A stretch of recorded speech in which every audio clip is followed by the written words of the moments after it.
Ayyuhal hadiruna wal hadirat, tahiyyatal islamiyah wa tahiyyatal mubarakah min indillah. Assalamualaikum warahmatullahi wabarakatuh. Yang terhormat pimpinan Pondok Pesantren Nazatul Tulab, yakni Kiai Haji Muhammad bin Mu'afi beserta keluarga besarnya yang saya sayangi dan saya hormati. Yang terhormat kepada seluruh ustadz dan ustadzah yang ada di Pondok Pesantren Nazatul Tulab, dan tidak lupa juga kepada seluruh penonton yang telah melihat video ini. Yang pertama-tama, marilah kita panjatkan puja puji tasyakur kita terhadap kehadiran Allah Subhanahu wa taala yang telah memberikan kita rahmat dan hidayahnya sehingga kita bisa melakukan semua aktivitas di hari-hari. Kedua kalinya, salawat dan salam kita curah limpahkan kepada Nabi kita, Nabi akhir zaman, Nabi revolusi dunia, yakni Nabi Muhammad Sallallahu Alaihi Wasallam, yang telah membawa kita dari zaman kegelapan menuju zaman yang sangatlah terang benderang ini dengan adanya Islam wal iman. Hadirin hadirat yang dimuliakan oleh Allah Subhanahu wa taala. Tanpa kita sadari, kita semua adalah golongan orang-orang yang harus selalu bersyukur atas nikmat Allah yang diberikan kepada kita. Itu karena kita semua ini adalah termasuk golongan orang-orang yang beruntung, karena Allah Subhanahu wa taala telah memberikan kita nikmat berupa nikmat panjang umur. Subhanallah. Difirmankan Allah Subhanahu wa taala dalam surat An-Nahl ayat 18 yang berbunyi, A'udzu billahi minasyaitonir rajim. Bismillahirrahmanirrahim. Wa in ta'uddu ni'matallahi la tuhsuha. Innallaha laghafurur rahim. Menurut Dr. Profesor Muhammad Quraisy Shihab dalam tafsir Al-Misbah, beliau menjelaskan bahwa tidak ada satupun manusia yang dapat menghitung nikmat Allah secara satu persatu. Contohnya seperti nikmatnya mata sehingga kita bisa melihat alam-alam yang indah, nikmatnya telinga sehingga kita bisa mendengarkan suara lantunan-lantunan yang indah.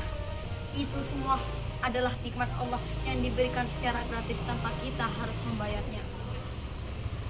Tetapi para penonton, ada satu nikmat nih yang harganya jauh lebih mahal dari nikmat lainnya. Itu adalah nikmat panjang umur. Subhanallah. Sedangkan fenomena di zaman sekarang di sekitar masyarakat, Masya Allah, dengan bertambahnya umur, kita malah senang-senangan, berpesta pora, saling tepuk tangan lagi, setiup lilin, apalagi diiringi nyanyian sambil joget-jogetan yang membawa kemaksiatan sehingga kita lupa kepada Allah Subhanahu wa taala. Nauzubillahi min dzalik. Apakah kayak begini rasa syukur kita terhadap Allah, para penonton? Apakah kita meniru adat orang kafir? Yang tentu tidak, karena kalau kita sadari bahwa semakin bertambahnya hidup kita atau hidup kita di dunia ini, maka berkuranglah jatah hidup kita di dunia ini. Subhanallah.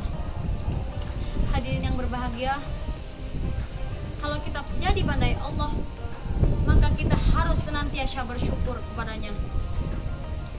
Mau tanya ini, apa sih manfaat dari bersyukur, para penonton? Apakah kita perlu mengetahui tentang manfaat bersyukur? Nah, ya kita harus perlu mengetahui, karena saya punya dua hal yang diketahui tentang bersyukur.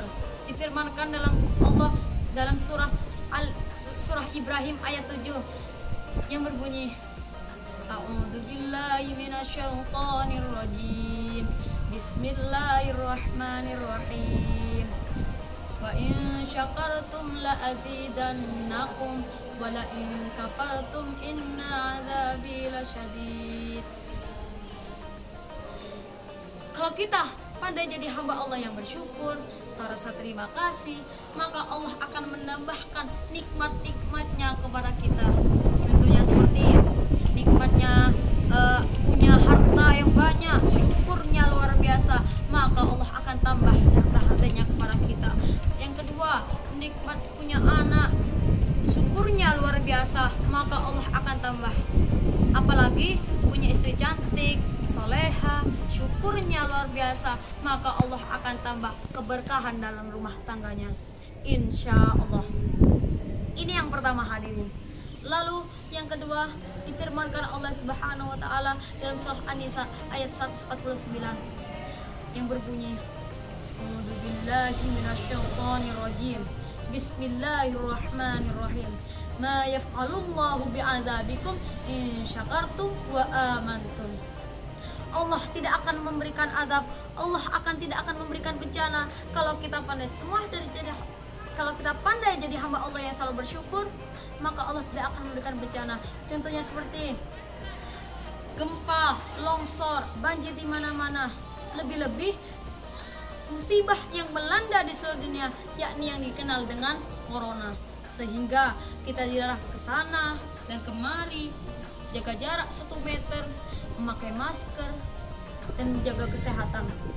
Boleh jadi, ini boleh jadi ya para penonton, mungkin bencana itu datang karena dari kita semua belum pandai bersyukur atas nikmat Allah Subhanahu wa taala. Maka dari itu, marilah kita bersyukur kepada Allah Subhanahu wa taala dan agar kita menjadi nikmat Allah yang selalu bersyukur atas nikmat Allah Subhanahu wa taala. Mungkin cukup dari saya, mungkin ada tutur kata yang salah, itu semata-mata dari saya sendiri. Apabila ada tutur kata yang baik, maka semata-mata dari Allah Subhanahu wa taala. Usikum wa nafsi bitaqwallah. Assalamualaikum warahmatullahi wabarakatuh.